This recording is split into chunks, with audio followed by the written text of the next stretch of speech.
of us, I think, that do things for the community aren't looking for reward or awards. And so it's really special for other people, unbeknownst to you, to recognize some of the things that you do outside of your direct profession. Well, I'm a member of the Rotary Club of Denver Southeast. Our mission as members is to give back to the community. The things that I've been involved in include a youth leadership conference that our club sponsors for high school juniors and seniors. They discover how powerful they are as individuals. And so what we try to do as counselors and mentors is help them get stuff out of the way of them being really powerful young people, future leaders. And sometimes the parents will call back or write back and say, my goodness, what did you do to my child? This is wonderful. And their attitude and their behavior changes, and it's a lifetime change, really. Another project that was cited was a school supply project that we did, one in Iraq 3 years ago, that involved my son, who's in the Army Reserve while he was deployed over there, and then a follow-up project in Afghanistan. And between the two of them, we sent over something like 500 boxes of school supplies. And these are to places and children that literally don't have anything. It does help on that international front and does help young people. My son wrote me from Iraq when he was over there when he got the school supplies, and it was way beyond what he expected to get. It's pretty heartwarming when there's tangible evidence that what you did got to the right place, had the right effect, and frankly makes you want to do more. My mother, who's 92 and still alive, is pretty much a self-made woman. I can tell even now, never give up, always be persistent. The real benefit of getting involved is the feeling, the reward that you get as a contributor. On counseling and mentoring young people, we have long known counselors get as much, if not more, out of it than the students. Helping young people learn and giving them the tools that they can learn on their own and become self-sufficient and leaders, regardless of where they come from or what we call station in life. Doesn't matter. They will be much better off for doing that, and the feeling, the reward that you get is far beyond any time and effort or treasure that you share.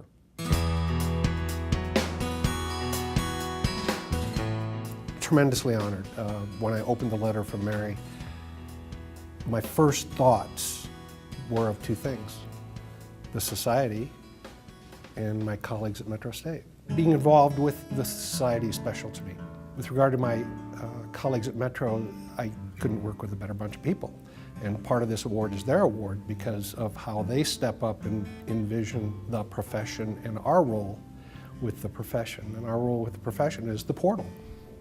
We are the entry point to the profession. If we think about what the profession of accounting is about, it settles on something I refer to as the public interest. We have an obligation in the profession to a serious segment of our society and to each other. And part of the message to the students is that we have obligations. It's not just going to work, it's not just family, there's more to it.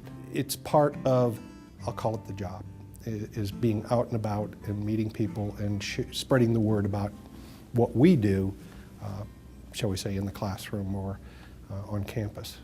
And hopefully by spreading the word, some of those folks will come back and share with us. One of the characteristics of our faculty members and staff at Metro is they are involved. They are very involved in many organizations, and they understand that linkage between higher education or the academic world and the profession. My passion is ethics.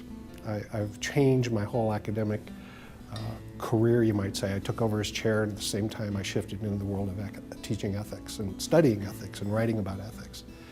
And one thing I would say to students and new CPAs is don't ever sacrifice your ethics. When you're challenged to do something that might not be right, don't do it. Don't take the short term and give up the long term. I guess my passion really starts with those who aren't in positions to defend themselves, whether it be animals or children. That's where my true passion really starts. That's how I got involved with Outreach.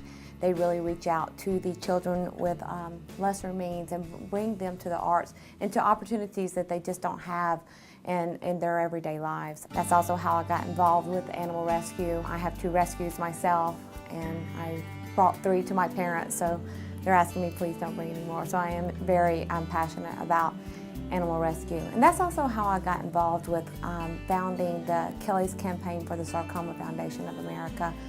We had a co-worker who had to leave the firm due to his battle with sarcoma. His outlook was terminal. It was very bleak. And as co-workers, you feel so useless, like there's nothing that you can do. And so on Kelly's last day, I asked Kelly, I said, Kelly, what can we do? And he said, the only thing you can do is give, and specifically to the Sarcoma Foundation of America. So after Kelly left, I helped gather a group, and we formed this Kelly's Campaign for the Sarcoma Foundation of America. And with the help of my coworkers, we came up with a great plan, and our goal was to raise approximately $2,000 for the first annual campaign. And the campaign started off with a kickoff day. We held the bake sale. We held a very successful The Climb for Kelly, where we got a group of about 30 people together, and they all raised monies, and we all climbed Grayson Torrey's 14,000-foot peak and raised monies that way. As a result, we far exceeded our original expectations, and we were able to raise $8,000 for the foundation. Kelly is a fighter, and he would refuse to go down. Despite the fact that he had to have several inches of vertebra removed from his back, he was able to live, and he's going to be able to see his girls grow. And so it was what was thought to be a terminal diagnosis. He has a new lease on life. One of my grandfather's slogan throughout his life, he passed it on to his grandchildren, is Deo Famiglia Patria, which is Italian for God, family, country. And he always said, serve them in that order and serve them well. But if I had to pick just one person, it would definitely have to be my mother. She spends every ounce of her day helping others. So many of us think we can't do anything to really help. What can we do? And I think it was Mother Teresa that said, if you can't feed 100, then feed just 1. And so the hardest part is just getting started. Find a passion, pick your passion, and just get started. You may think you don't have the time, but if you can help just one person, we can make this world just such a better place.